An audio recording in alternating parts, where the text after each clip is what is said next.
It's back! By popular demand, Eddie Nestor and friends return for another hot season of hashtag no jokes. It's a new day, it's a new day.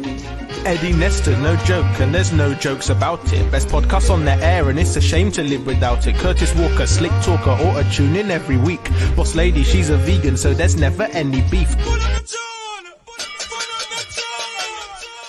Eddie Nestor, no joke, and there's no jokes about it. Best podcast on the air, and it's a shame to live without it. Curtis Walker, slick talker, auto-tune in every week.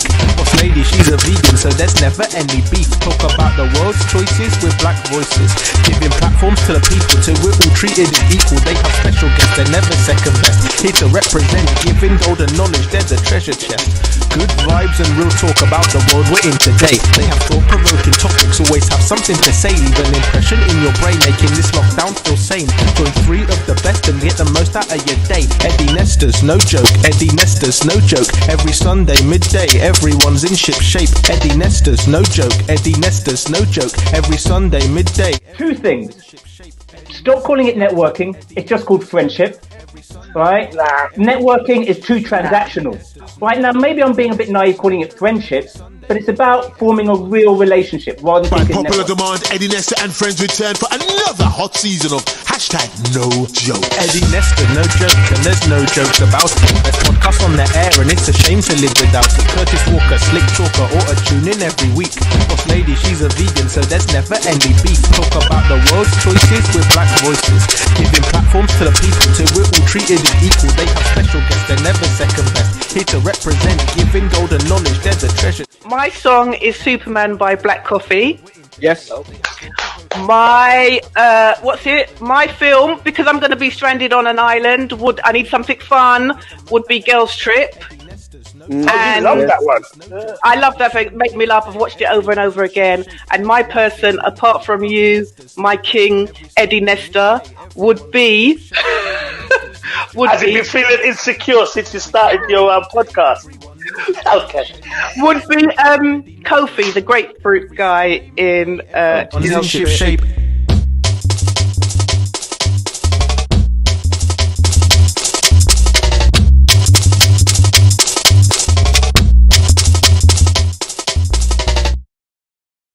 It's back! By popular demand, Eddie Nestor and friends return for another hot season of hashtag no jokes.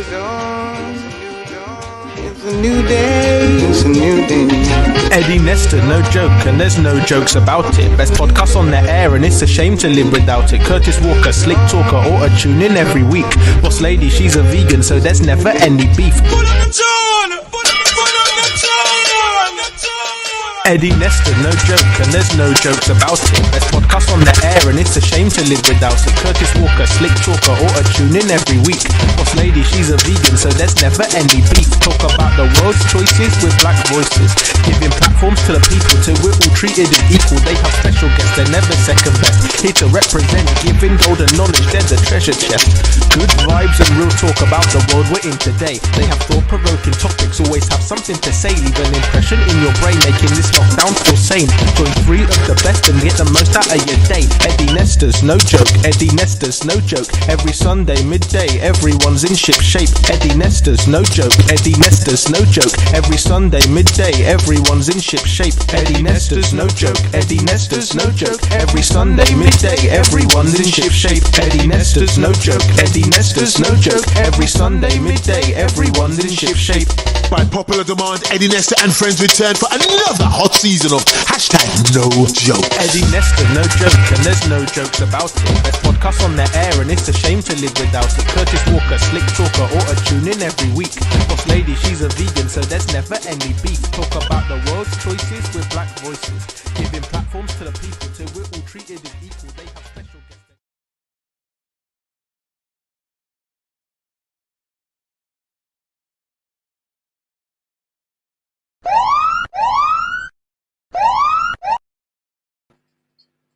Greetings and welcome to hashtag no joke. Goodness, didn't know that we would be saying that again. I'm glad that we are, though. Sorry about the mix-up last week, but it'll all come out in the book. It'll all come out in the book. And listen, we've got an hour where we're going to try and get through as many of the stories as we can. I do understand there are a lot of stories. I do understand we've missed a lot of stories, but we're going to push through. All right. So let me bring on the star man. I saw him earlier, and hopefully he's had a shave, because really there's only one bad man with a beard on here. Mr. Curtis Walker, greetings to you, Curtis. Good afternoon, my brother. I was going for the beard, but it's not doing very well. No. Oh, gosh. All right. Yeah. Struggling at the wings. I don't know how you might have to get the colouring in thing to make it look like a full beard. Yeah, maybe. I'll borrow yours. How you been? Eddie, it's been absolutely... I've missed you guys, man. I'd love to sit here and lie. I've missed the show. I've missed you guys. Me too. Just here, struggling. Me too.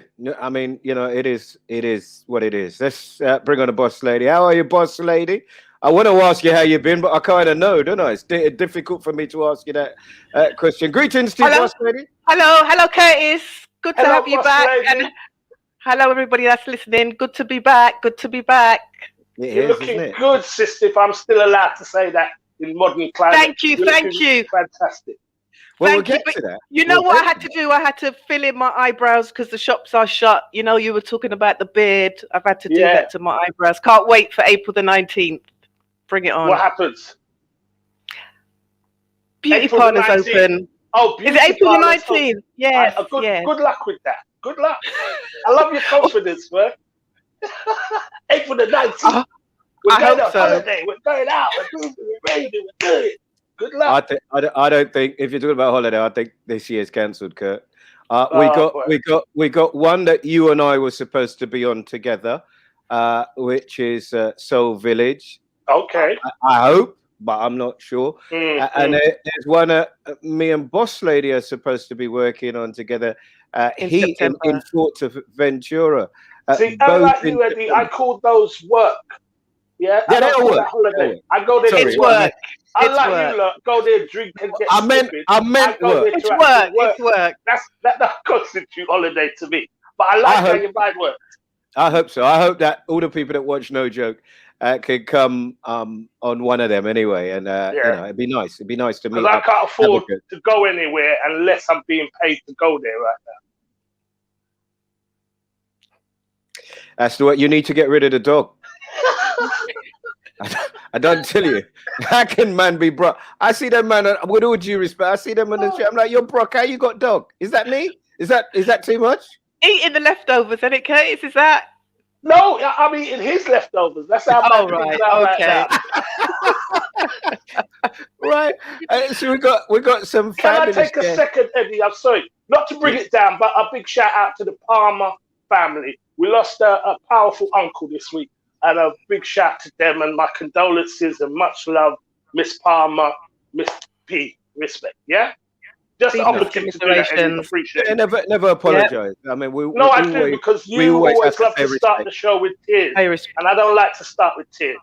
Just a respect. It's important. In this year, one of the things, one of the other executive producers, Crispin is keen that we do is bereavement, because if you imagine that many people, even the children at school, will have had to have dealt with that, and they won't have been able to go to the funeral. They won't have been, there was one day last week where Boss Lady was on one for one of her people, and my mum was in another room on one for one of her people. On the 9-9. Oh my goodness. Yeah. It's awful. So yes, you're right. And thank you for very impacted. Yes, and to all those who've lost. But Mr. Palmer, in Jamaica with his truck. I want to say thank you to Gordon. Gordon's had a tough time, and Gordon has dropped these on us. I've got your one, but I think he's got your size wrong, Curtis. He's got double XL. I said Curtis ain't rocking like that anymore. Look. That's nice. He dropped. So Gordon. No, double XL sound about right, Eddie. Thank you. Just send my t-shirt, yeah? Send my t-shirt. I've been eating some food, boy. I've been eating, bruv. I'm telling you, them late night munchies.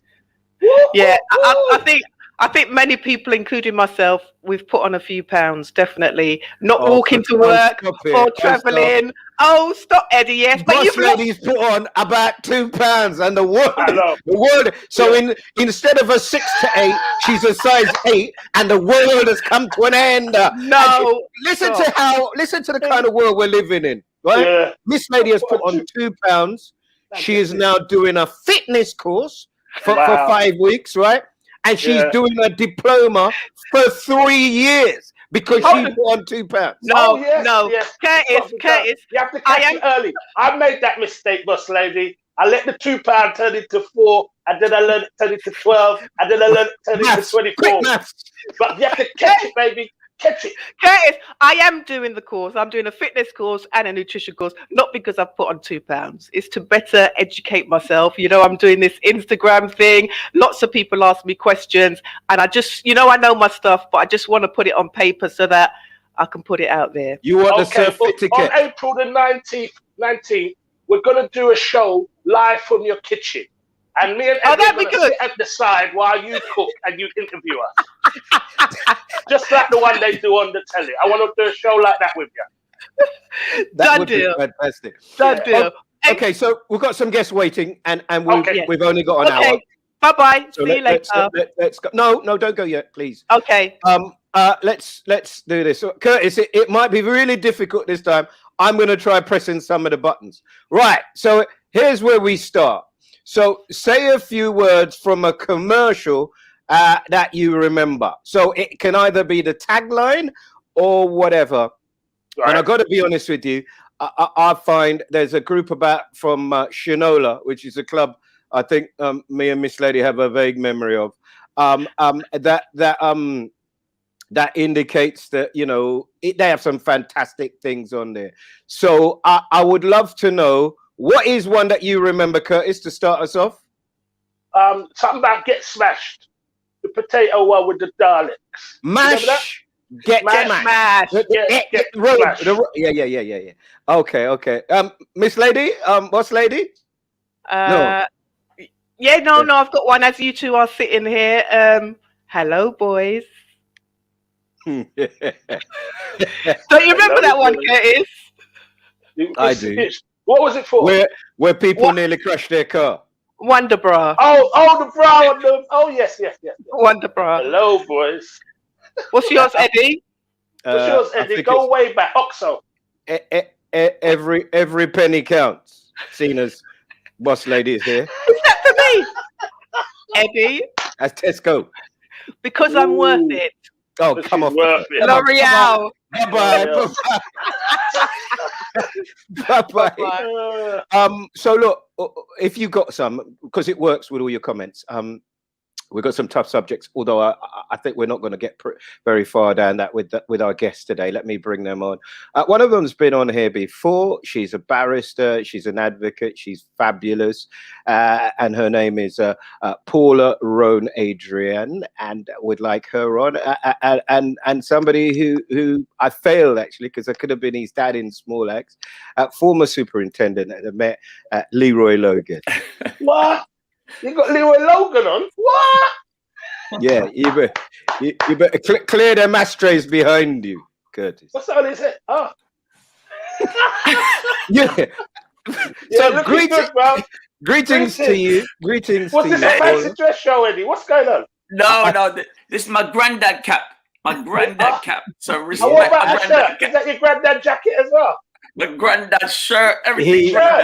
I've even got my granddad socks. You are granddad now. You are granddad. Yeah, listen, I've got 3 grandchildren, right? So they gave me my granddad socks. Oh. That's nice. Excellent. Freshly clearly your parents are not Dominican, because my mum would be saying, people don't wear hat in the house. This is Corona growth up top, man. He's just not looking it. All right. If you could grow some on top, I would be very impressed, because they ain't not growing on your top. Yeah? So I don't know what you're hiding. Paula, welcome. Good morning, guys. Good morning. Thank you for coming back. Thank you for coming back. Really appreciate it. Thank you for having me. It's a pleasure to be back. So, because Leroy's new, me and Curtis were going to focus on him for a minute because he probably needs a little attention from what I can see. And also he's had one hell of a year. So it starts, doesn't it? It starts with some of this, doesn't it? Just take us through kind of them approaching you, Leroy, meeting Steve, because that was back in 2016, wasn't it? Well, actually, it's as far back as 2015. A young lady called Helen Bart, who used to work with the BBC, as I'm sure you know. Know her very well. Yeah. She was. She just made a documentary this week, actually. Absolutely. Black Power. Yes. Absolutely. So she approached me after she left the BBC and said, "Listen, she's doing some work with a top director, but she wouldn't tell me who that person was." And then she said, "But I have to record your story," because she had to do it with a few other people. And then she came back to me in 2016 and said, "By the way, your story seems to have caught the attention of this top director." I said, "Are you going to tell me who it is?" And she said, No. Let's see. And then by the middle of 2016, I heard it was Steve McQueen. I said, "The Steve McQueen who's just won the Oscar for 12 Years a Slave?" She said, "Yeah." And yeah, we met later that year and we just gelled. And I must admit, he influenced a lot of my book, My Bad Boy in the Corner there. My autobiography, Closing Ranks, My Life as a Cop. And I must admit, we did get on well. I wouldn't say he's a close buddy, but we've got a kindred thing going on, you know. And I'm really proud to say he's on my quick fire phone number, favorite phone number. Yeah, it's not about whether he's on there. It's about whether he answers it. There's a whole heap of people, for no joke, that are on mine. When I'm phoning them, they don't answer their phone at all. Well, I was going to say, you have to go through about 3 different people first before you even talk to him. Speed down, Mr. Logan. Speed down. Speed down, yeah. That's the word you're searching. We all get to that age. The quick phone call, where you call it. Yeah. Quick phone call, yeah. Congratulations, sir. Congratulations, man. Thank you very much. So, yeah, it's been an amazing experience, and especially since it got transmitted on BBC 1 peak hours on a Sunday, and like the other episodes, which is brilliant. And then John gets the Golden Globe quite recently and the Critics' Choice Award. So I'm still running on the Small Axe train. So big up to all of the episodes and all the cast and crew. Yeah, I must admit, someone said to me, there's one thing that you have to understand, that John Boyega only got a Golden Globe because he was playing you. And I thought, you know what? hold on, because you do talk about it, don't you? Let's have a little watch of you explaining how you felt, because there are questions I want to ask you about this. It actually caught me out because I thought it was going to be later in the night, and it was literally about just after 1 o'clock, and I heard Best Supporting Actor. I thought, what? And I was just amazed. It was beyond my wildest dreams, and it has been like that ever since, you know, I got involved in Small Axe as far back as 2016. The emotions I'm having, it is really life-changing. I've now got this, I feel a sense of renaissance, a re-energizing of what I want to do.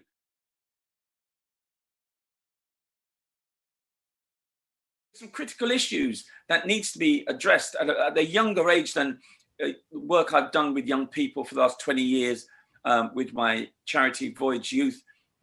So there's so many things I really want to get to grips with. So I just feel that it, you know, when should be slowing down, you know, I feel like I got to speed up. I will say, well done to you. And of course, you know, you got John Boyega there winning the Golden Globe. I gotta say, when I've obviously watched you and I've interviewed you for a number of years now, and it seems to me that there's almost a validation of your life, of your career. Am I wrong on that, Leroy? No, actually, that's the word. I mean, sometimes you don't realize that public affirmation or even private affirmation is so important. I mean, listen, I've got so much kudos with my children and my grandchildren. Granddad, I saw you on TV, and this man called John Boyega or it said something like, oh, just his name, but John B something. And so I've got kudos. Now, when I've got kudos for my grandchildren, you know you've arrived. You know you've arrived. I'm not just the old fuddy-duddy in the corner. So I'm really pumped up. I'm feeling like I was 17 years old. And yeah. The reason that I have to tell you that is I've been there. I've seen the police investigation into expenses. I've seen the investigation into the Black Police Association. I'm also aware of what it did for investigations like Damilola Taylor. But as I said to you, I'm not sleeping at the minute. And looking at even now, they're properly still going into your business with your family and a lot. And until I had a little touch of it, I didn't realize how much it took out of you. So I salute you, Leroy. If I've never told you that before, I absolutely salute you, because in order to hang in there the way that you have, to do what you've done, you are a champion, sir. And I am very glad to have you on this platform. We'll come back to some of the stuff that you're doing. Let me just, Paula, I've got to also congratulate you. I mean, you two are the perfect two, because the stories that we're going to do are about women's empowerment, legality, and the police. And I saw you on Lorraine. Now, I didn't take that piece of audio, and you were very different from the three champions, right? So, you know, you got Kelechi, you've got Gina there, and you got Shola, who's now, I don't know if anybody's seen, but Shola's got a little something she's doing with the supermodel Naomi Campbell. But you and Trish approached it in a very different way. Now, this is important because there's an image of a black woman, or the black woman that gets heard, and it's very, you know, and there are all types of black women, but that's not always what's portrayed. And what you did with her, she said she'd never seen racism. She didn't recognize racism. And what are you talking about? And you broke it down to her in such a, I mean, I wouldn't have been able to do that. It's not my way. I'm working on tone, and Curtis is far ahead of me, even though he'll never admit it. I'm working on tone. But how did you, I don't know if anybody watching saw that, how did you find it when somebody's in front of you and they say, as a white person saying, I don't see racism, I'd never seen it around me. How did you feel when she said that? Normal, because that's what I have to deal with all the time. And I suspect most people of colour have to deal with that all the time. The normalisation of racism, the normalisation of microaggressive racism, that kind of day-to-day wearing down. But the point I wanted to make, though, is, and that I discussed with my brothers, particularly afterwards, that the racism that I encounter is very different to the racism that a black male encounters.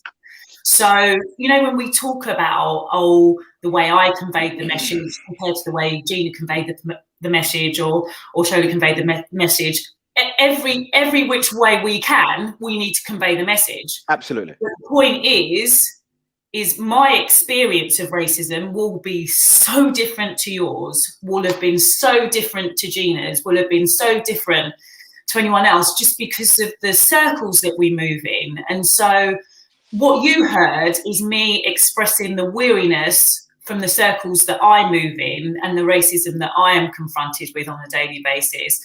And so it wasn't meant in any way to suggest that my suffering is worse than anyone else's suffering. No. So I'm so sorry. No, that's not what I thought. No. Okay. Just generally sending it out there, you know, that's not what we want to get across. What we want to get across is that we're all saying the same thing. It's just that obviously our experiences are different. And this is the same in relation to the other topic that you're discussing in regards to sex discrimination. It's the same thing, our experience and your understanding as a male in comparison to my understanding. Sometimes you will see it, Eddie. Sometimes you will understand when I say, wow, so I'm getting paid less than you, but we're doing the same job. And, you know, how does that work? You know, sometimes it's obvious. And there are other times, Eddie, where I have to walk down the street and, you know, or stand on the train and someone's trying to put their hand up my skirt, and you will be shocked at it, but you'll go on your day and you'll forget about it. That will stay with me for a week. And every time I go to get on the train again, I'll be like, where shall I stand? Where shall I sit? Shall I have my back up against? Where shall I put my bag? Yeah. You know, so I'm going through that all the time. You might hear it for 2 minutes and then walk on. And that's what I wanted to express to Lorraine. She might not be aware of it, but that doesn't mean I'm not experiencing it. Yeah, and here, take a look at this, Curtis and Leroy, because it'd be interesting.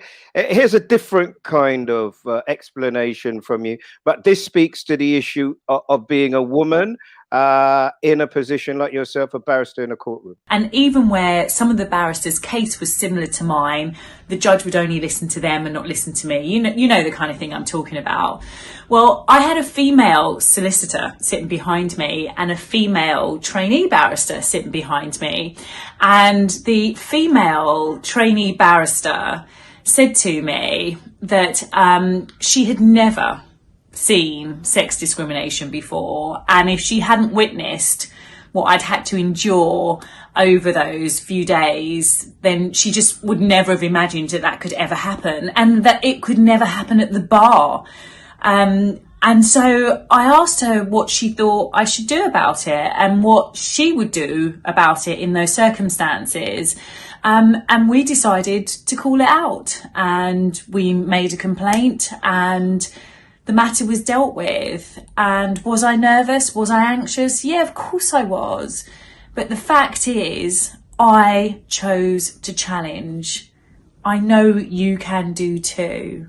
So be brave, guys. There is no reason in this world why anybody should be discriminated against purely on the grounds of their sex. Leroy, let me come to you on this, because the subject that we're going to spend the most time on is the comparison between what happened with two women of color and Sarah Everard. But in terms of this, I've only had this much of it, right? While we were on this podcast last year, I had this much, and they can tell you, Angie, who was here, Curtis, and my family, what it does, speaking truth to power. Now, in that, you know, Paula says encourages people to do it. You've made a career out of doing it, Leroy. How do you take that kind of pressure? Well, it's quite clear that certain vocations you have and certain stances you make are going to attract people. And if I know I've got a clarity of purpose, and I know the information, I've got the evidence, and I know it's important to speak truth to power, I'm just going to be steadfast. I mean, maybe it's just my Jamaican determination, and I ain't going to put up with any nonsense. And there's also that, you know, I'm quite unique in that there's not many black cops even now speak in that definitive way. And because of that, I've got a bit of a reputation. So people are now sort of backing off, saying, oh, all right. And then I suppose the book and the film has really helped, that certain people are saying, well, okay, leave them alone. I've been amazed by the lack of trolls and, you know, the whole sort of agenda against me. I might be stirring it up now, but I must admit, bring it on. And I've said that from when they investigated me and other members of the Black Police Association in the early O's. I said, bring it on. And I'm still like that. So I suppose some people think, well, listen, he's just not worth it. Well, great. Don't pick on other people. And if people come to me and they're going through the same thing, I will support them. I had a colleague only last week, you know, and I have to support them behind the scenes as well as publicly on social media, because we need to be collectively supporting each other. And I suppose that's, if there's anything that the Sarah Everard and the other issues that bring, you know, how police have not dealt with sexual offences and domestic violence concerning women and of course murders, that here is the time that they need to. And I really think that positiveness and proactiveness is critical. The passiveness can't happen. So us men, we have to step up on this and keep fighting the good fight. And I think for me, as both of you are saying, it's the power and the bravery, because the industries or the careers you both have, it's harder to speak out, and you will be labelled. Yeah. I was so moved this whole time we've been in lockdown with the Black Lives Matter campaign, and seeing black people that I've seen on TV for years suddenly speaking their truth about how they've been treated behind the scenes, things they've realized about racism. And it's a moment, like we were saying throughout this podcast, it's a moment in time for people to speak.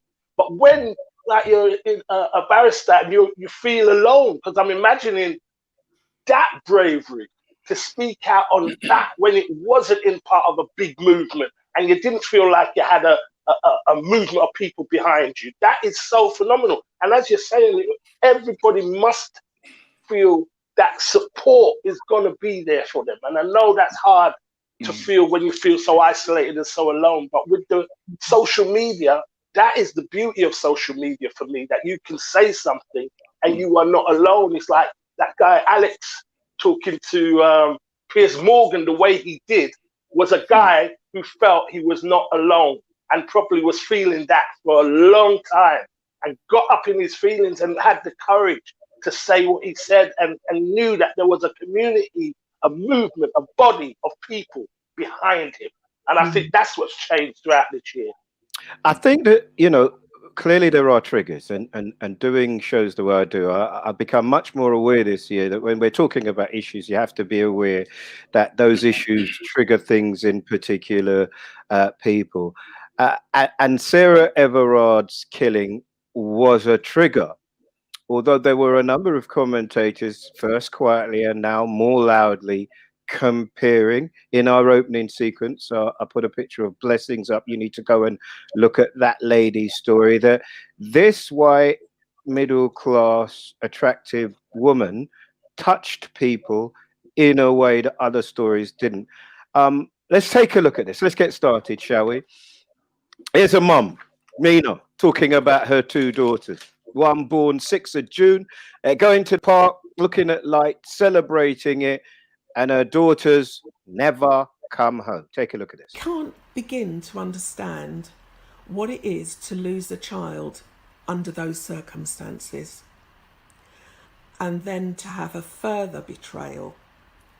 The very organisation who is paid, and we have an agreement with, that they will protect us, they will honour us, and behave in a way that gives our deceased dignity.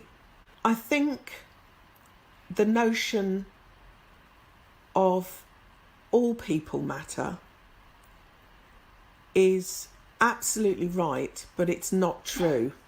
I think there's two sides to me. There's mum, and then there's activist. As mum, I am as broken. I am broken beyond words. If their lives make a change in the way women are viewed, and black women in particular, because in the pecking order of things,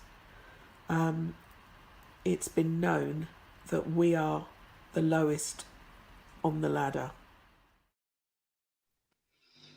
I tell you what, you know, putting that together, you know, from the BBC,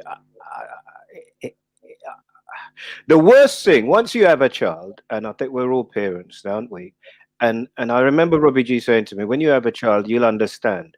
And to love something more than you love yourself, and for that thing to happen. Let me come to you first, Mum. She's right, isn't she? In everything that she says, she's absolutely right. These two women die. It barely gets headlines. The other part of it gets headlines, which is an ongoing investigation I don't really want to touch on. But what did you feel? How did you talk to me? Well, you know what, it's hard, as you rightly say, it's hard to put this into words because it's not a place that you want to go as a parent. It's just not something that you ever want to have to think about or consider.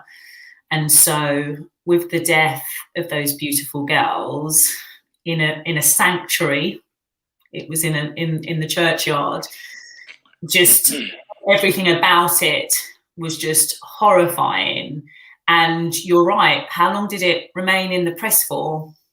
A couple of days at most. And then it was just another forgotten story. And so when you hear her saying that we are the lowest of the low, I mean, with every stat that you want to go to, unfortunately, Eddie, that is confirmed. When you ask us, are we more likely to die giving birth than a female white person? The answer is yes. Why? Don't know, Eddie. We just are. Well, hang on a minute. Do I get paid less than any other member of the bar, whatever colour? Yes. What about the quality of my work? Do I get the lowest standard quality of work as assessed by other barristers? Yes. I mean, it's all there. The stats are all there.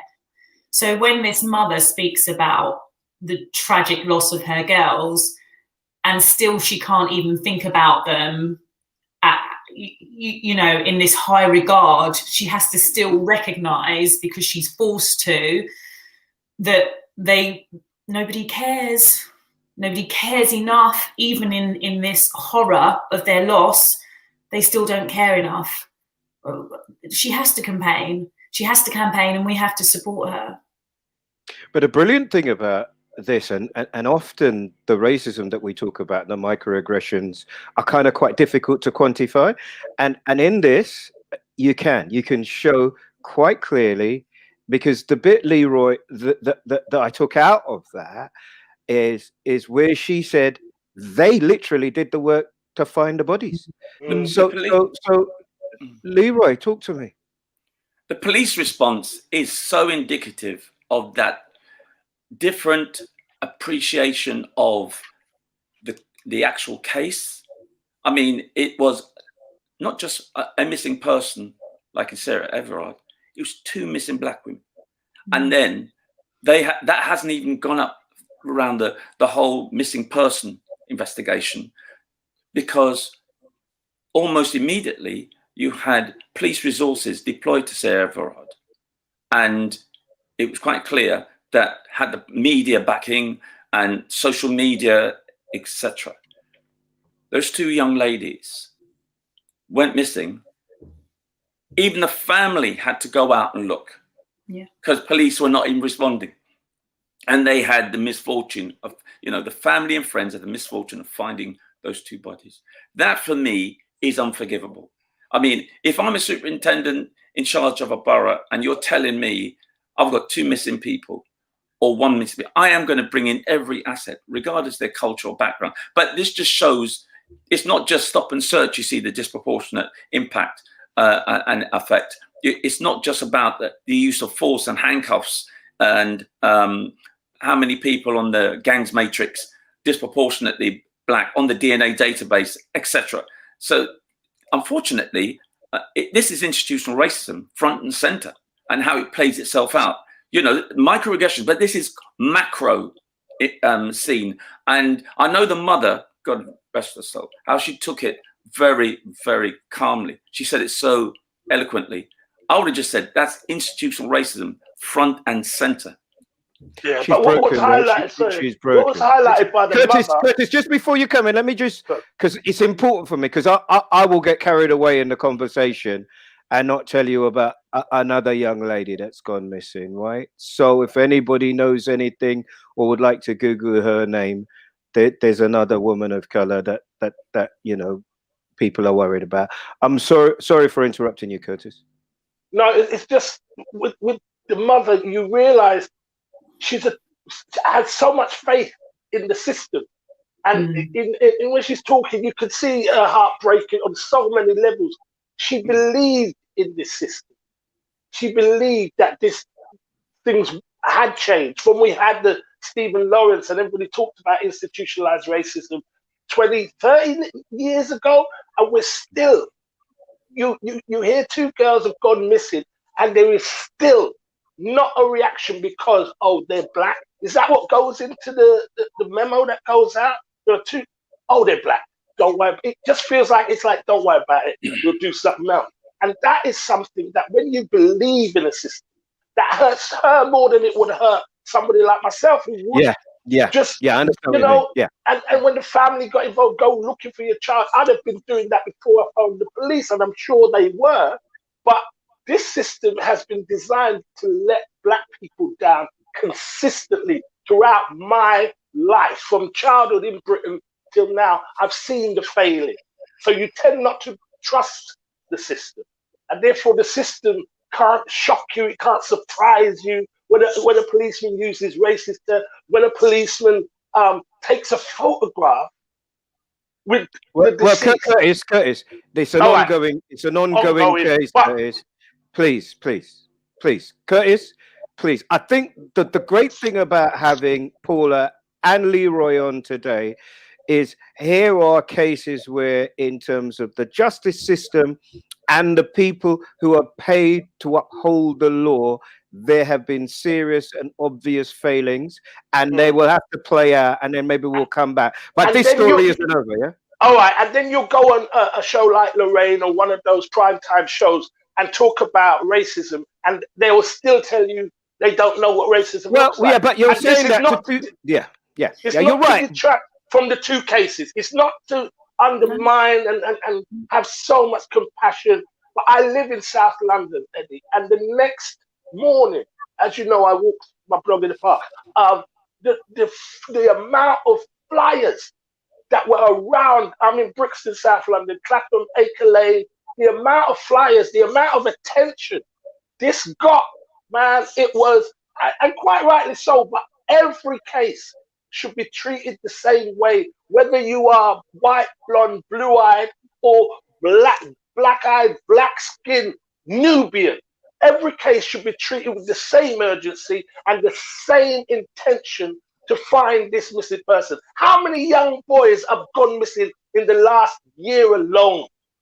How many? And nobody seems to be motivated in looking for these people, because we assume, oh, they've gone off to live another lifestyle. Really?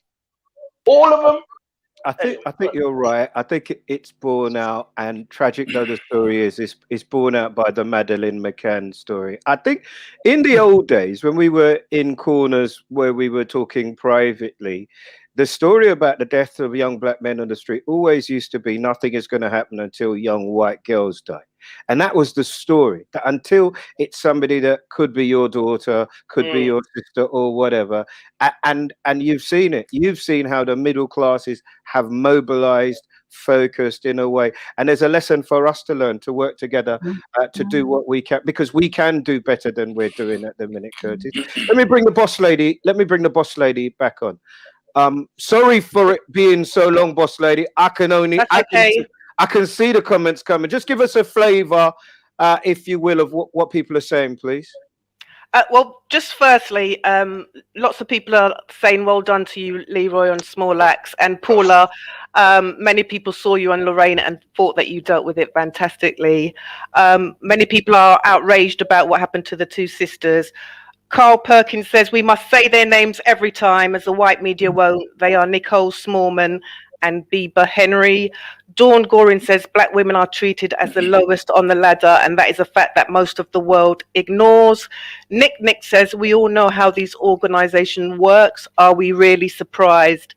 And Zelda says nothing ain't changing. It's been going on long. My parents encountered it in the 60s and in the 80s. It won't stop. Keep your comments coming in. Thank you. Eddie, I'm not sure if you want me to read the comments about the advert. We had loads of those coming in. We'll read those after. Okay. I mean, I want to lift them in, but I probably should do it, and not you, because I can imagine. I know how this story has affected you as a mother, as a parent. It puts us all in a bit of a weird place. So thank you very much, thank you. Lady. Keep them Boss Lady, before you go, any sponsors to pick up? Disappointingly, no, we don't have any sponsors. But thank you to all those that have contributed on GoFundMe, buying the t-shirts and the masks. Thank you very Keep much. doing that. Thank God you. bless you. All right, then. Bye-bye. We'll come back to you again. So, look, as I said, we're not mucking about today because it's an hour. We didn't get the sponsorship we wanted, but we're not going to go on about that. We'll do it because the show, I think, is needed. And I thank you again, Leroy. I thank you again, Paula. I appreciate it. Our clock's going forward. You know, I had to drive to Leroy's house to wake him up. But he's coming on my show. I'm the man with the beard. You'll be coming on here trying to show off no beard. Like, I'm the bad man beard. It's me. Okay? Right. Good. Put you in your place. Right. Get ready, Leroy and Paula, because I want you to tell me about adverts and the hook line that you remember. In fact, Paula, come, because you're rocking. When you rock like that, you remind me. That's how my mum sits there. I have to go and get. She hasn't got the rocking chair yet, but she started rocking. Right. So come on in. Right. So advert. Don't matter recent or long time. Where give me a saying. Right. Come on in. Here you go. You've been tangoed. You've been tangoed. Yes. Really, Paula? You're a barrister, hugely articulate, highly intelligent. And listen, that little orange man running around. Yeah. Teenage years, okay? All right, watch this now, Curtis. Watch this. Because this is the man who ain't got no sense of humor, no timing. Right, come on, Leroy. Where you go? Excuse me. I thought you were talking to Curtis there for a minute. Where you go? Advert. Where you go? Now, you won't be surprised by this because I remember this advert either inspired me to become a police officer or a burglar, and it was the man from Milk Tray. Oh, look at you! Oh, wow. Oh, look at you with the man. That's the guy who was dressed in black, who was swinging on the rope through, breaking into people's house, pretending he's dropping off chocolate. Yeah, and that's what inspired me to be a police officer. In fact, I had a situation. It's in the book, so you can read it anytime. Where I had to shin him up a drain pipe and walk along this flat roof above the shop front, and then I see a pair of legs. And then I see a torso, and I see this white Caucasian man look at me. And I was in my uniform, but I didn't have my helmet on, having just shinned up the drain pipe. And he looked at me and thought it was nothing of it. And I thought, cheeky so-and-so. Anyway, he brought his bag on it. Do you think he made an assumption because you were a black man, even though you had the uniform, you were up there feeling as well? Jeez. Yeah. But you know, it's the old dark tunics, so it wasn't apparent other than my whistle chain and my silver buttons and all that. And then when he did clock me and he's running along, and I said, "You're nicked." And I had this sort of feeling that something's going to happen. It did. We fell through a roof together. Unfortunately, I was still able to detain him. But the Milk Tray advert is something I thought it's an occupational hazard. I thought you were going to say he had chocolate in the bag or something. No. We learned two things there. Before you climb a drain pipe, you must take off your helmet. Your helmet. And I'm sure it wasn't. You nearly slipped up there. It was you're bleeping nicked. That's how it is. Nobody says you're nicked. Right, the boss lady is throwing things at the door. Hopefully we've lightened it enough now. Come on then. What are people saying, boss lady? We've got a Mars a day makes you work, rest and play. A Mars a day helps you work, rest and play. Mr. Kipling makes exceedingly good cakes. Good cakes, yeah. Exceedingly fattening cakes. Milky bars are on me. Yeah, I looked for that one today because we did that in the Real McCoy at the Milky Bars with me. Then Judith smiles and all her teeth are rotten. I've not heard of this one. Nothing sparkles like a baby sham. Baby sham. Yeah. Oh yeah, your little bottles of baby sham. That was the drink. And Concord. Remember, you couldn't afford baby sham. No one here is as old as you, Leroy. We don't remember baby sham, cherry bee, egg flip. None of them. I've got a finger of fudge is good enough. Yeah, that's true. Yeah. That wouldn't pass. That wouldn't pass through now, though. You'd never make that today, would you? It's prostate exam. Okay. Is she or isn't she? I'm not sure what that one is. Is she or isn't she? No idea. Okay. Made to make your mouth water. White lemonade. Yeah. Yes. Secret lemonade. I'm a secret lemonade drinker. That's the one. When they sneak to the fridge. Hey, Eddie, how come you're such a big hit with the girls? Well, you can tell from mine. I'm drinking that. I'm really kind of cool. Oh, yeah. I love that one. Sorry. Fried onion rings. The black guy in the back of the truck. I got this one. Shake and vac puts the freshness back. That's a good one. Yes. Shake it Yes. back. Yeah, All yeah. right now. Okay. I've got one for. I've just got one for all you for Eddie, Curtis, and Leroy. The best a man can get. Gillette. Oh, no, Brute will splash it all over. Oh, yeah. Harry. Henry. Henry. Oh, yeah. Thank you. Harry, Henry, same thing. Okay, we'll get to that in a minute. Thanks very much, boss lady. Appreciate it. You're watching us here on No Joke. It's every week. Is that you lot's attempt to get sponsorship? Oh, wait. How many companies did you lot just mention there? Yeah, but they've all gone bust. Most of them. Oh, what's lemonade, baby? Nobody buys it anymore, do they? Right. So, okay. So, look, one of the things that we noticed when we looked through, we had somebody talk to us about who was actually watching the show. Now, they've said we need to do better at getting younger people on this series. Also, one of the things that's happened is that women's issues have come up a lot, right? And we've dealt with a couple of them, and they're up on YouTube in case you haven't seen them. Right. So I'm looking for it here now, and I will find it for you, or boss lady, where she's listening, because there's a young lady. Boss lady, are you listening? People, so in the next 60 seconds, I'm going to be talking to you about endometriosis. So endometriosis, aka endo, is a menstrual health condition, and menstrual health is related to the health of menstruation, and menstruation is another word for period, which is why I picked a red background. So the big question I get asked all the time is, what exactly is endo? So I have an Insta post to show you what's up. So endo occurs when cells that are usually found in the lining of the womb grow elsewhere, usually in the pelvic cavity, aka the triangle area.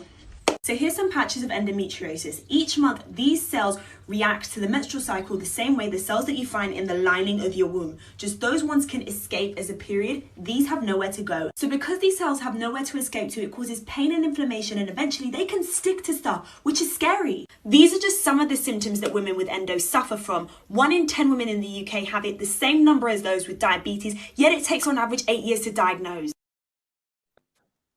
So, it's Endo Month, and Anita, somebody I worked with at the BBC, fabulous sports journalist. Hello, Anita. How are you? Hi, Eddie. Afternoon. I'm well, thank you. How are you? I'm all right. Thanks for coming on. I appreciate it. Now, I've always wondered, you know, you've kind of more or less become an ambassador, haven't you, for this? Just tell us, in terms of you, how it started and when it was finally diagnosed.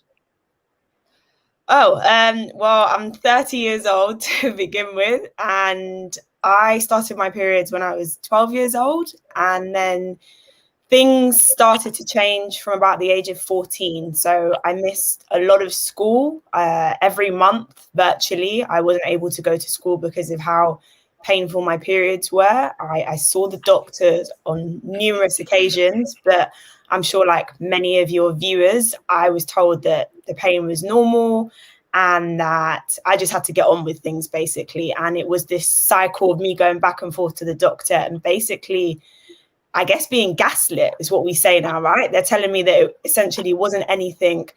And I then assumed that that was life. And it wasn't until I was 28 years old and I saw a post on Instagram from a friend of a friend who'd been diagnosed with this condition called endometriosis. And I was none the wiser. I'd never heard of this word. It's such a hard word to begin with. So I then looked up what the condition entailed, and like I identified with all of the symptoms, and then it got worse. It turns out that like 1 in 10 women have it. And at the age of 28, I was very different to when I was at 14. So I went to my doctor and I said, I want a referral. And I think that that's the big message I try to send, is that if you think something's wrong, like insist, because I was parred off so much. And that's a regret I live with a lot now, because I think I could have lived better during my 20s had I have known what I was dealing with, but I didn't. And so I just assumed that that was normal. And I was diagnosed 2 years ago following surgery. You can only be diagnosed via surgery, which is, again, ridiculous given how prevalent it is. But yeah, that's the situation. I'm living with it now. 1 in 10 women have it. It can cause infertility. Definitely has an effect on your mental health because, like I said, I miss so much school. I still sometimes miss out on social events, and we just don't know enough about it, even though so many women have it. So I'm really lucky today. We got guests that I admire for different reasons, but actually bravery is one of them. I've always thought it can't be an easy thing to talk about, but you've put yourself front and center, and it hasn't been easy because even after the procedure, you still had challenges. Might I ask, not disrespectfully, why, Anita? Well, I didn't see any women that look like me with the condition. I know race has been a theme that's been discussed during the program today. Something that was glaringly obvious to me was that when I looked up endometriosis, in particularly in this country, it seemed to be middle class white women speaking about it. So that made me think, okay, could I have it? Because we know that there are physiological differences between races, but it turns out no, it affects all women indiscriminately of their race. And so I just felt that there will be young girls like I was in school who is suffering and haven't seen anyone who looks like them. And I mean, social media makes things so much more accessible. And I just felt almost like a moral duty, because it wasn't, if it were it not for Instagram, I wouldn't have even found out that I had it. So I guess that's the why. And is there a message? Is there an overriding message that you want? And I have to accept most of the people who are watching this now are probably older than you, but they have children, they have friends, they have obviously social media accounts. What message, as an ambassador, which is what you are now, what message would you like to put out there? Painful periods are not normal. Normalize talking about periods. I was forced to talk about my periods in my dad because of how much I was suffering. It wasn't something I particularly wanted to do because it's just so embarrassing. I don't know why talking about such a normal thing is embarrassing. That's before my time. But I think just be open to having those conversations. And if your child's telling you that they're having a painful period, don't answer it with, oh, I also suffered with painful periods. Like, try and establish what's going on, because in more cases than not, it could be an indication that something isn't quite right. I mean, I already said it's 1 in 10 women that have it, or 1 in 10 women who are having, or of the age of like periods. So that's really high when you think about it. And so many women don't get diagnosed, and they may or may not find out later in their life. So I think just be open to talking about something that is usually considered such a taboo. Thank you for doing what you're doing. It's not normal. You have a calling. You're doing it. I think you're really, really brave. I mean, my other part in your life as your uncle is to give you quite a hard time. But on this one, God bless you. You're going to hang around? You're going to stay with us? Yeah, sure. We've got some foolish news to chat. Now, look, let's get to this one first, because me and Curtis are vexed with you. You are our premier. Yeah, you are. We're vexed with you. You did a little work with Robbie on this Arsenal fan football thing, which I love. TV, I love Robbie. I love him. He's a wrong un, and probably that's why I love him. But your football. But last night, bad man couldn't go to sleep. Listen, you want to expose me. I wasn't well last night, Eddie. You just had me talking about my condition. Did I really want to tell you that this morning? Is that where you're going, Anita? Is that what you're going to do to me? It's the honest truth. Hopefully. You're trying to shame me. I'm having to talk about it. He's not. You know I'm not trying to shame you. I know you well enough to know that you've had a look by now. And the rest of us, right? If you don't know what I'm talking about, there you go. Let's find it. This is what I'm talking about. The brother was not going to be able to walk down Brixton High Street. Yeah. Oh, what a fight! Right, I know. Sorry, I can see from the look on everybody, apart from me and Curtis' face, they're not real. We're not really into Curtis. We are. I watched it. It was well done, Dylan. I was there. All right. Yeah, we saw the fight. Okay. Right. So it's look, only the sports reporter didn't watch it. Curtis, leave it. Curtis, leave it. He's gonna have a bad reaction, and I'm gonna get all of it. Leave it. Remember, she's younger, so they fight different. Right. She's much younger than me. How old are you, Curtis? We don't do age, but he introduced me as this young spring chicken, and when you come up, you're 30. Listen, I'm sorry. I don't know what you call old these days. 30 is young. 30 is young. But it's not, you use words with, what was it? It was jarring you or something. Jarring. Anyway. Anita, I don't know. I'm going to let you lead this one, Anita. Louder. This is our last story. Directly. Curtis, stop it. So here I'm going to show you. They told me unless I featured this story, I would be cancelled. That's what people told me. I'd never heard of these people, but let me give you a little hint as to what it's like. Yeah, it's a bit like this. The story I'm going to play you now reminded me of this entanglement. Entanglement. Right. Let's watch and let's see how this one goes. His name. With other women outside the marriage, and by involved, I want to be clear. I'm not talking about just casually kicking it, maybe a lunch or something like that. I'm talking about as serious as sex, to sexual flirtation and meeting up and that kind of thing. And some things that otherwise may be considered okay by some in terms of like just chatting or checking on people or being checked on by people that I've had a previous encounter with. But without my wife's knowledge of it and with us having a sexual history, all of it falls under the umbrella of inappropriate, cheating, affair, stepping out.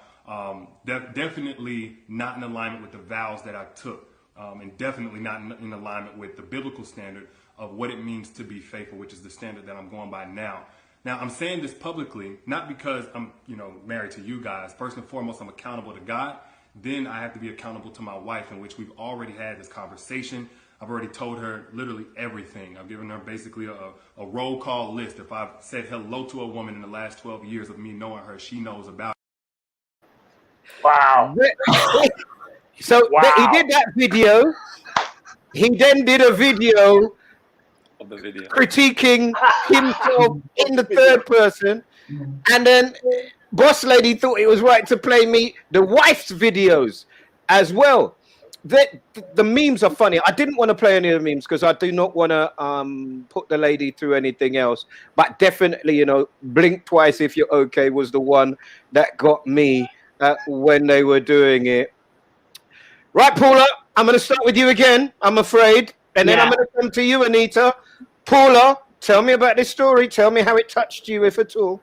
Okay, so it touched me in the sense that I sent her my number and my professional details, and I'm just waiting for her to give me a ring. So, yeah, and I'll leave it at that because it'd be inappropriate, obviously, for me to discuss them any further. It's ongoing. Anita, they're holding hands very tightly, Anita. Did you see how tight it was? Yes. I mean, literally, there was knuckles, there was gripping going on there, and I don't care what anyone says. There was tension in that room. I felt it from 8,000 miles away, and I felt it from last week or whenever the video went out. There was tension there. It's not healthy to do that, and I appreciate that this is sharing, and we're all really good at sharing now, but sometimes you have to choose the moment, and I'm not quite sure who that was for, and I suspect in 5 years' time one of them's going to regret it. Anita, let me come to you. Social media is a very, very brutal place. I can see where you live on there. I think Thierry Henry has come off there.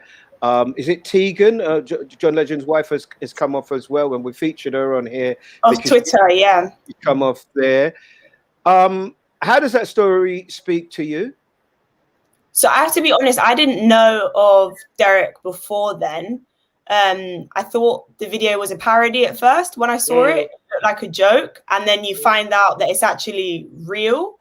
it is concerning the body language, but I think the overriding message for me is that you can't trust social media.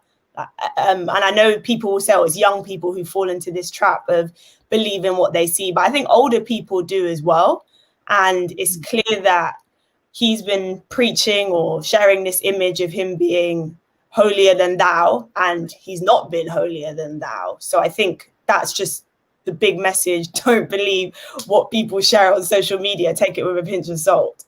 Right. Before the guys come in, boss lady, can you just give me an idea of what people are saying, please? Well, first of all, thank you, Anita. Many people are saying thank you for sharing your story. There are people that have experienced it and going through the pain. Stella said she was diagnosed at 23 and, like you, missed school every month. Rebecca says it took 8 years for diagnosis and the treatment at the hospital was awful. And Sybil says, so important to hear on this subject. We don't talk about it enough. Alison Jacob says, apparently there's a story on EastEnders on this topic. And I just wanted to say, because I'm into the health stuff and the comments came up, just keep going back to the doctor. Make sure you're satisfied with the treatment and don't give up till you get what you want. And in terms of Derek, Carl Perkins says, look at the way he's holding her hostage. Alison said, so he cheated to give God the glory. Melanie says, she looks brainwashed.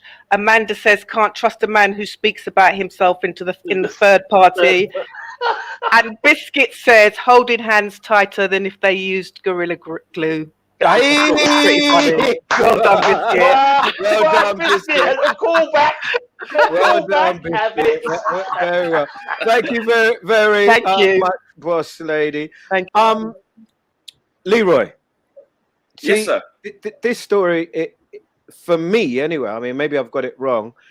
It didn't work in my opinion. This is my opinion, right? It didn't work for Prince Andrew. It didn't work for Princess Diana. It didn't work for Prince Charles. It did not work, and time will tell, for Meghan and Harry. It did not work for Major Hype. What makes people think that clarification videos are a good idea? I really don't know, other than they're in total denial. Similar to to Anita, I hadn't heard of this Jackson guy. And it's my children brought him to my attention a few days ago. And when I saw it, I thought to myself, you protest too much. You protest too much. You know, sometimes you got to know when you're at fault and keep out of the public arena, the public square. Resolve your issues, especially with your wife, when you've been seen out there being this person, such a role model, had such wisdom, and then you've been shown to be a total fraud. And then you go and do a third-party video. He needs psychiatric help. Yeah. All narcissists do. All narcissists do, don't they? Yeah. And I think the fact that he's in denial to that extent, you know, he really, his wife really needs to tell him to come to terms with who he really is. And his relatives really used to have a very strong, firm grip and talk with him, especially his close friends and his other mates. Say, listen, wise up, because you're supposed to be a role model, and all of a sudden you're a fraud. So from hero to zero, step out the limelight and get a grip of yourself, because you're influencing people in a way that's inappropriate. That's interesting. Curtis, if I say boss lady and Robbie G, like that, beyond anyone else, brutally, taking on from Leroy's point there, brutally sit down, shut up, think about what you're doing. Who is it in your life that you know, regardless of whether they're right or wrong, have your best intentions at heart?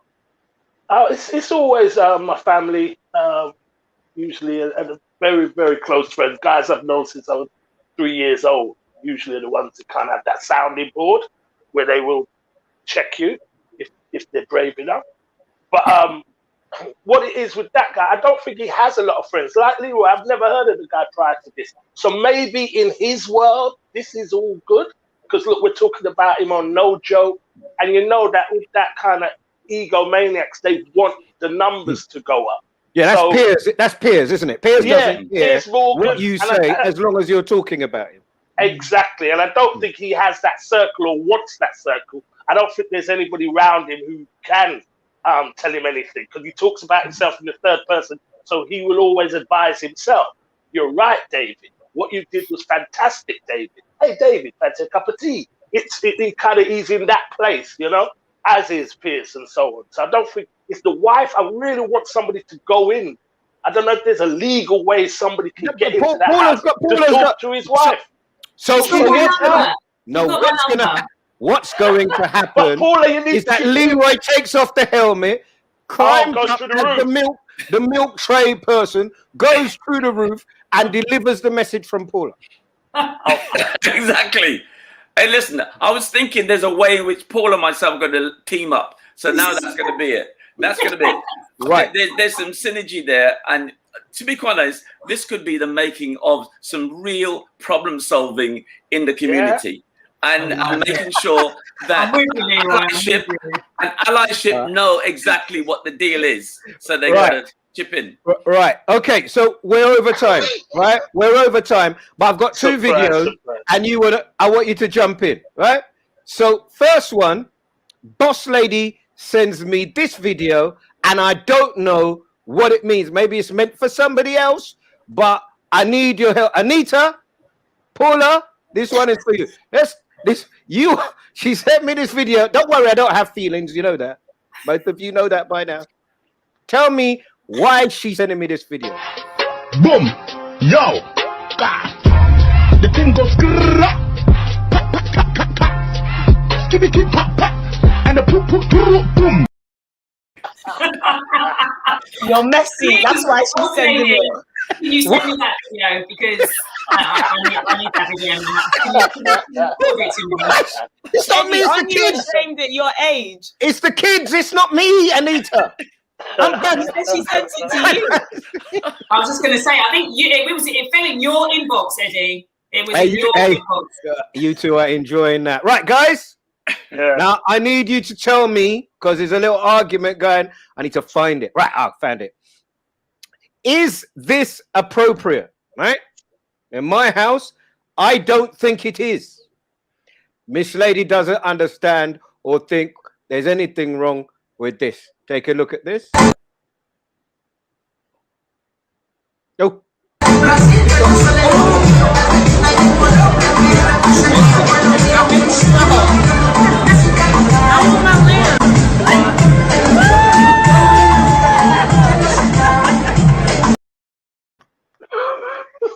So Leroy, I'm coming to you. You go out to dinner with your wife, and you see him sitting there, and the brother does that. What's your reaction, Lee? I know I'm retired, but I'm going to bring in a citizen's arrest for public order offences. Absolutely. No, seriously, he's not dropping any. He's not going to drop any sort of object in my wife's mouth, whether it's to do with any culinary things. Right? I know there's certain things that are sacred. My wife's mouth is that. Pardon? Thank you very much, Leroy. Curtis, and you. Yeah, I think your wife's vegetarian, and I don't think it would affect her that badly. You know, she would have. I think it's fine. I think it was fine. Absolutely brilliant, sexy. You're just jealous. Try and do it with a little what's it called? Cauliflower. Try it with a cauliflower, Eddie. Cauliflower wings. It won't stick on the knife. Try it with a cauliflower wings tonight. No, it's fine. That's fine. Anita, thanks for coming on. When can we see you on our screens next? Because you're smashing it at the minute with the Premier League. So talk to us about when we can see you, Anita. When you travel abroad, that's when you can see me. Yeah, but hold on. Remember, you're on a different platform. Man can be quite creative in the way that they access things via the internet. Just be aware of that. Definitely. So yeah, I think Thursday or Friday when I'm back in, I'll be on Premier League TV. So yeah, if you can be creative, see me then. Right. So and just before you go, on a serious note, we've talked about the way that women are viewed, the way they're treated. We've talked about the comparison in the two stories that we've done. You're in I think still is a male-dominated environment. Certainly, I saw one pundit. Please forgive me, I've forgotten her name. Give a comment on Leeds United, and they properly went for her in a disgusting way. Your thoughts relative to being a female in a male-dominated environment? Yeah, you're talking about Karen Carney. Yeah, that was unfortunate. But I think the fact that so many people came out in support of her, both male and female, shows that things are changing. Maybe not at the pace we'd like, but yeah, it is what it is, unfortunately. But I am hopeful because you are seeing people come out in support of that and saying that women shouldn't be subject to such abuse just because they may have a differing opinion on something. Well, I'm glad because, as I say, you're the youngest person here. So if the future is a little better than it was, I don't. Sorry, I didn't mean that as patronisingly as it sounded. If the future is a shut up. Curtis thinks he's younger than me. That's why he's there talking. No, I just thought it was very patronising. The comment was, "We don't do age here." That was the one that I'm going to live with. It's going to stay in my head. That's how you back down. Anita, thanks very much. I'll talk to you soon. God bless you. Thank you for what you're doing. Yes. Right. Keep it up. Keep it up. Leroy. Yes, sir. In terms of the charity, name it, please. Yeah, Void Youth. Set that up in 2001.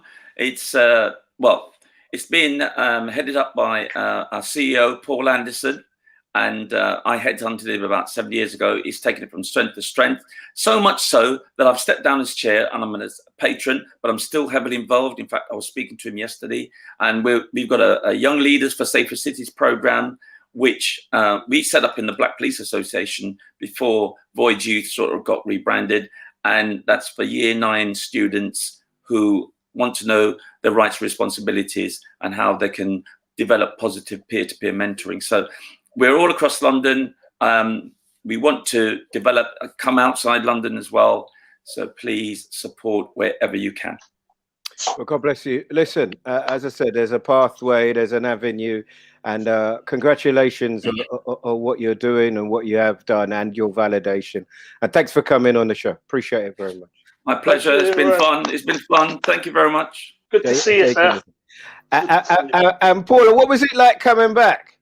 It was like coming home. Sundays are not the same without you guys. So please don't ever leave us again, okay? In terms of what you're doing now, what you're pushing for, tell us what you're pushing for.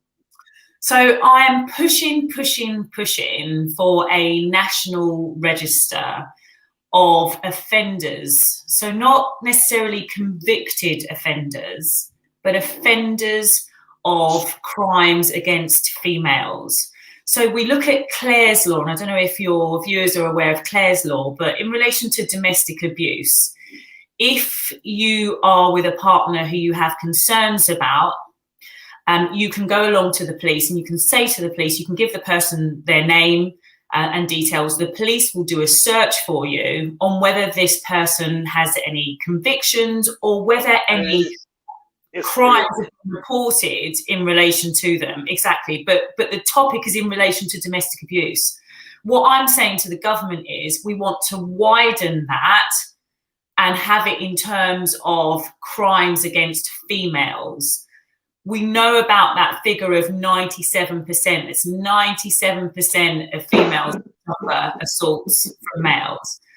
We know about the struggles that we are trying to highlight in terms of the assaults that females, so I'm not just talking about women, we've seen it coming out about the colleges and the schools and what's going on in higher education.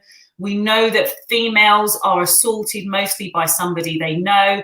Things have got to change. We've got to shift this attitude, Eddie. We've got to shift it. And the only way we can do that is by allowing females to report these offences so that they are registered there. Yeah. That's genius. Yeah, I mean, it's fantastic. Well done. And if there's any way that we can help you in terms of, handles or whatever, let us know. I mean, the one conversation to this I did have with Curtis is that, you know, even us as old guys, we've got a lot to learn, about tone, about language, about challenging other guys. Because if you equate it to George Floyd and racism, women can't do this on their own. They can't do it without guys getting involved and holding people to account. So there's definitely, you know, we have a recognition, even when sometimes our language isn't quite right, but we're works in progress. Thanks for coming on. I hope it isn't the last time that we get to talk to you on here. As I said, I sat down and I was really proud to know that you've been on this platform when I saw you with Lorraine. So thank you very much. Yeah, I appreciate it so much. Thank you. Thank you.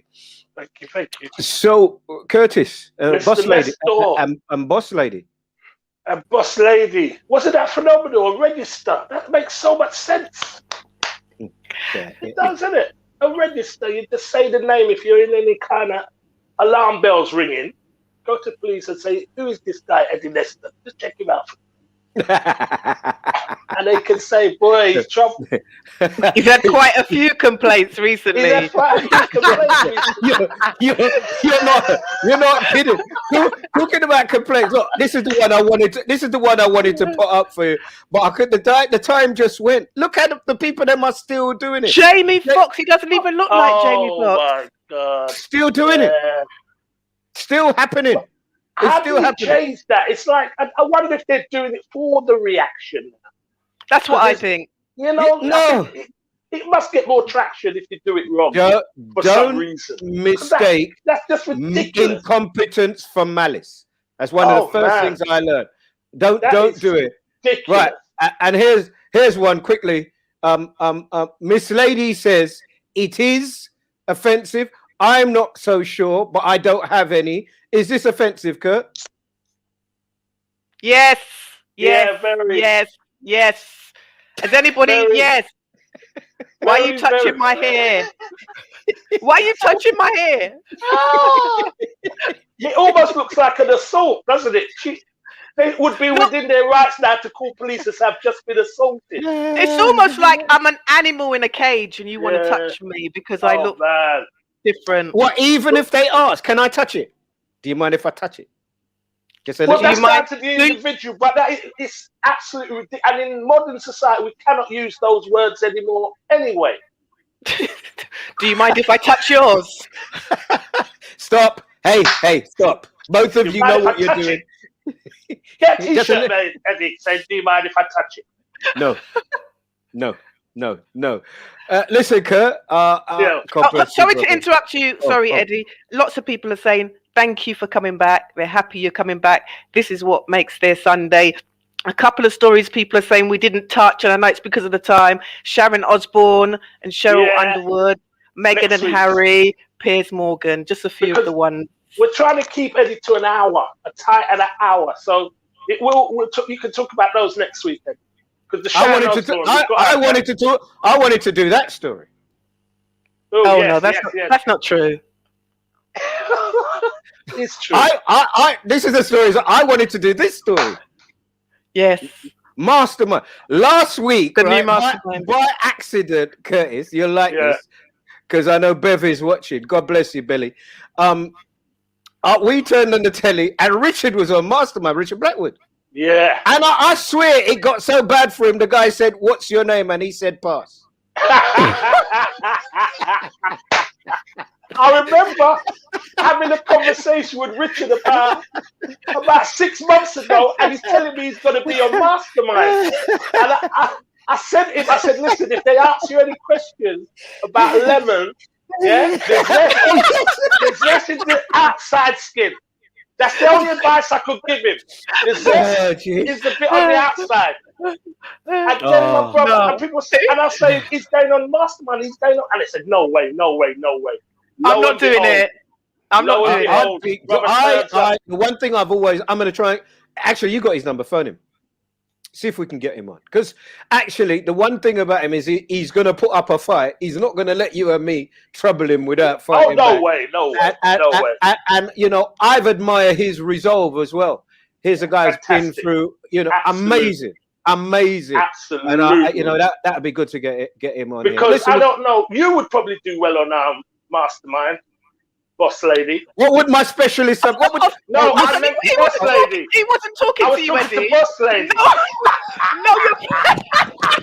Pierce, come back. Pierce. He was talking to Pierce. Know your place. What would my I think you would most probably do well, Eddie. No. You do that a lot. Don't do that. After he beats me up, you come and go. It doesn't matter. I love you no matter what. It doesn't work, right? Right. Thank you very much. Boss lady, first of all, God bless you. Thank you very much. Appreciate it. Yes. Again, sorry. Let's go back and look after the children. Curtis. Thank you very much. Missed you, my brother.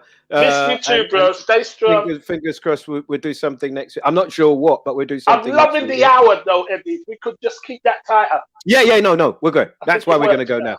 God bless you. Look after yourself, yes? Right then. Thank you very much. So there you go. That's no joke. If you've never watched it before, thank you for watching. Really appreciate all the comments that are coming in. Please tell us the stories that you think we should do. Maybe we'll try to do it in some way at the end. This is the one that I have to do it now because the boss lady didn't want me to do it. It was this one. It was I hear that you are my husband. I love us. The person says, how can I help you? Well, I don't have any problem with that, but I do have a favor to ask you. What? Well, actually, I have an outside man and I want to spend some time with him, so please convince him to spend as much time as possible with you, which is one way of looking at the whole thing, I suppose. Have yourself a fabulous weekend. Apparently it's going to be pretty warm this week. Appreciate your support. Check out all the other platforms. There's loads and loads of them, and everybody who is on this platform doing their best to try and help people through what has been a year of lockdown. Thank you, and I salute you. God bless you. Take it easy. We'll see you hopefully back here, God spare our lives, next week for #NoJoke. It's back. By popular demand, Eddie Nestor and friends return for another hot season of #NoJokes.